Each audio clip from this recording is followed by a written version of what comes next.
Hey everyone, this is Clever Palta from Release Team. Today I'll be going over four of my favorite Confluence tips based on new features that I've been using recently in my work.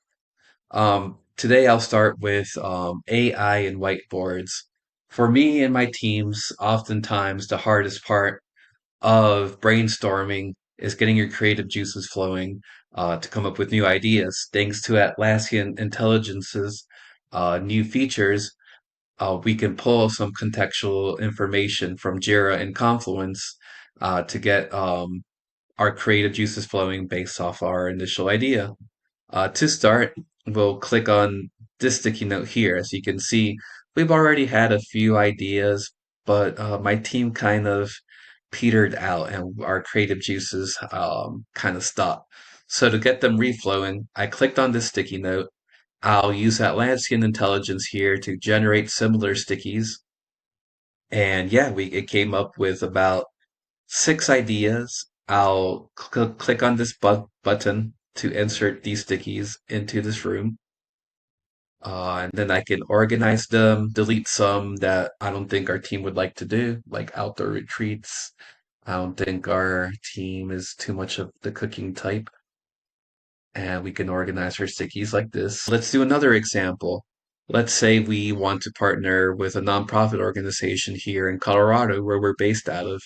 So I'll just click on the sticky note, click on generate similar, and simply wait a few seconds for Atlassian Intelligence to generate some nonprofit organizations that we can partner with. We'll insert them here on the board and then organize them. Finally, our team wants to know what additional Atlassian tools we should specialize in, so we couldn't come up with too many. So we'll use the AI generate similar feature to generate a few stickies. And yeah, I'll insert these. I know Ops Genie is no longer a tool.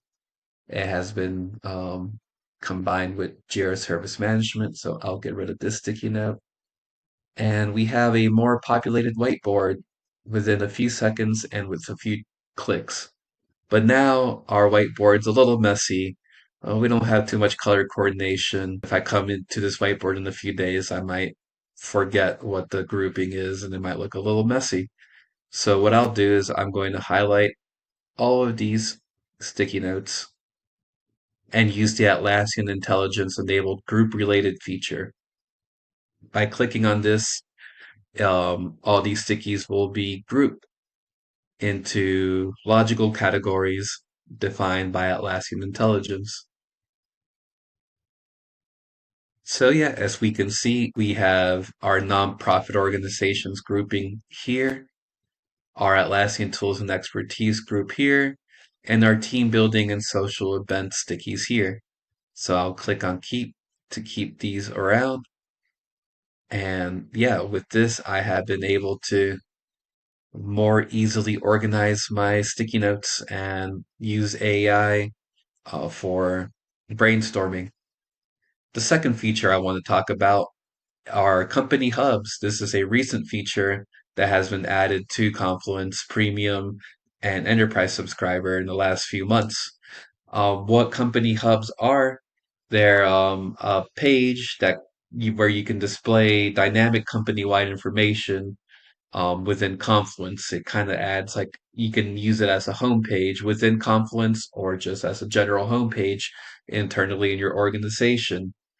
You can craft a hub that feels like your company's go-to destination by customizing it with these cards.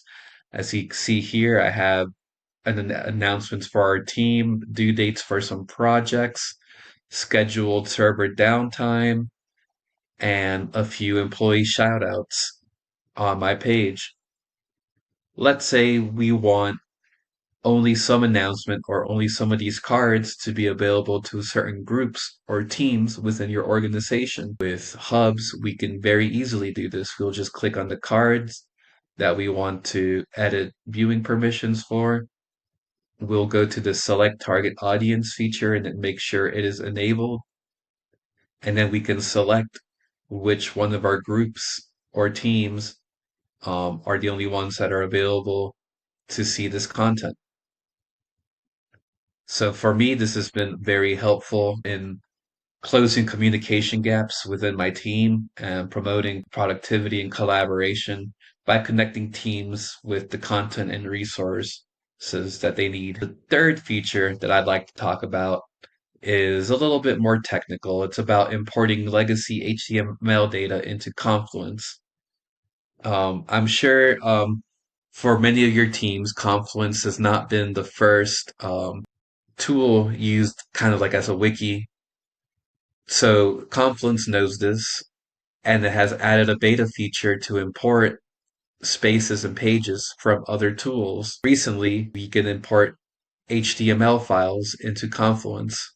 So we'll go here and we'll be able to drag and drop a zip file with your HTML files and all associated images and content from your HTML files. I mean, we used it to archive our release team website and to have a copy of it within the Confluence page. And I've done some quick baking here. I have uploaded this HTML file, and you'll be able to see that we have uploaded our page into Confluence. All our links are intact, and we can use that kind of as an internal copy of our website. But also, I have used this feature with clients to import their older wikis and have them as a space in Confluence. Finally, I want to talk about Loom. Loom is a video content creation tool that I like using to share documentation asynchronously within my team. Sometimes, documentation can be a little bit too verbose. There are too many words, or, it's very difficult and time consuming for engineers or any consultants to create. So, what I like doing is creating documentation via video, like I am doing here for this YouTube video, um, to get the transcript, see any activity that we might have on the video. And once I have finished editing and making sure my video is up to my standards and ready to be shared, I just click this copy link button. I go back to my Confluence, and by using smart links, I can create documentation pretty simply. So I'll show you an example here. All I have to do is paste this link, and then Confluence automatically creates all the smart frames to embed it into your page. And your videos are documentation now.